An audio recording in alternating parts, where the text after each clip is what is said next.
Pangeran Mangkubumi dan Mas Said atau Mangkunegoro I. Latar belakang perlawanan yang dilakukan oleh Raden Mas Said dan Pangeran Mangkubumi dilatar belakangi oleh 1. Intervensi dan campur tangan VOC terhadap urusan internal Karaton Mataram. 2. Sikap Pakubuwono II yang sewenang-wenang terhadap bangsawan Mataram dan tunduk terhadap VOC. 3. Keinginan Raden Mas Said dan Pangeran Mangkubumi untuk mengambil hak atas kekuasaan beberapa daerah Mataram. Jalannya perlawanan. Raden Mas Said adalah putra dari Arya Mangkunegara yang merupakan adik dari Pakubuwono II.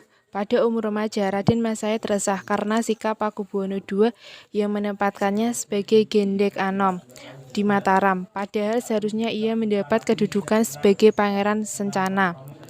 Raden Mas Said memutuskan keluar dari istana dan melakukan pemberontakan di berbagai daerah Mataram bersama para bangsawan yang merasa kecewa dengan pemerintahan Pakubuwono II seperti Sutawijaya dan Suradiwangsa.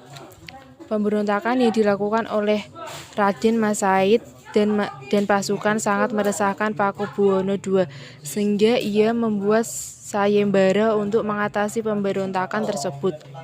Barang siapa mampu meredam pemberontakan Raden Mas Said, ia akan diberi tanah seluas 3.000 hektar. Pangeran Mangkubwono menerima sayembara tersebut dan mampu memukul mundur Raden Mas Said dan pasukan dari daerah Sukawati. Namun setelah mampu merendam perlawanan, Raden Mas Said Mangkubumi dikecewakan dengan pelanggaran janji Pakubuwono II yang telah diusut oleh VOC sebelumnya.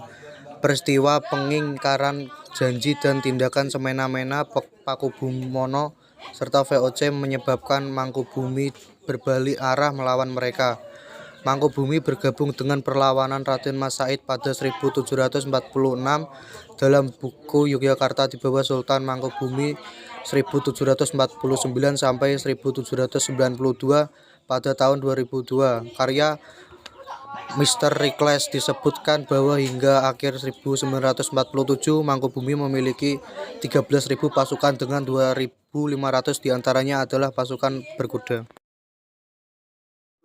Akhir perlawanan Mangkubumi berakhir ketika VOC mengadakan perjanjian damai dengan Mangkubumi. Perjanjian tersebut dilaksanakan pada Februari 1755 di desa Giyanti, Kerajaan Belanda, sekitar desa Jatiharjo, Karanganyar. Isi dari perjanjian Giyanti mengatur tentang pembagian wilayah dan kedudukan Mataram menjadi dua, yaitu Kasunanan dan Kasultanan. Mangkubumi memperoleh gelar Sultan dan memerintah wilayah Kesultanan Yogyakarta,